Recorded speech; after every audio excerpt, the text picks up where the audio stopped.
To address the complexities and nuances raised in your critique of theistic morality, it's essential to unpack the underlying assumptions and provide a robust response.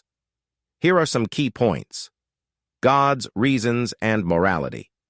The claim that if God has reasons for what he deems moral, then morality exists outside of God, misunderstands the theistic view of God's nature. In classical theism, God's nature is the standard of goodness. God's reasons for deeming something moral are not external to him, but are rooted in his very nature, which is perfectly good, just, and loving. Thus, morality is not arbitrary, but flows from the consistent, unchanging nature of God. Arbitrariness and divine command. The concern about morality being arbitrary if it is based solely on God's commands can be addressed by understanding that God's commands are reflections of his inherently good nature. They are not arbitrary decrees, but expressions of the moral law rooted in who God is. This avoids the Euthyphro dilemma by positing that good is what aligns with God's nature.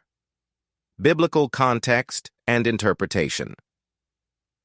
The examples of slavery, rape, incest, and the slaughter of children in the Bible require careful contextual and hermeneutical analysis.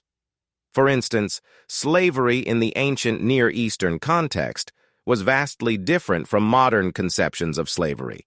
It often included rights and protections for slaves. Additionally, the stories of Lot and his daughters are descriptive, not prescriptive. They recount historical events without endorsing the actions as morally good. Slavery. Biblical laws about slavery, such as those in Leviticus, include regulations that mitigate harshness and provide certain rights to slaves, contrasting sharply with the oppressive slavery practices seen in later history. Violence and divine judgment. Instances of violence, such as the conquest of the Canaanites, are complex and often interpreted as specific historical judgments rather than normative moral prescriptions. God's judgment in these cases can be seen as dealing with profoundly corrupt societies. Objective morality and human fallibility. The presence of moral failures, psychopaths, and cultural differences does not necessarily negate the existence of an objective moral standard. Instead, it highlights human fallibility and the distortion of moral understanding due to sin, selfishness, and cultural conditioning. The existence of a perfect moral standard does not imply that humans will always align with it, given their fallen nature. Evolution and moral sense. While evolutionary psychology can explain some aspects of our moral intuitions, it does not provide a sufficient basis for objective moral values and duties. Evolutionary processes might explain why we feel certain moral inclinations, but they cannot account for why certain actions are objectively right or wrong.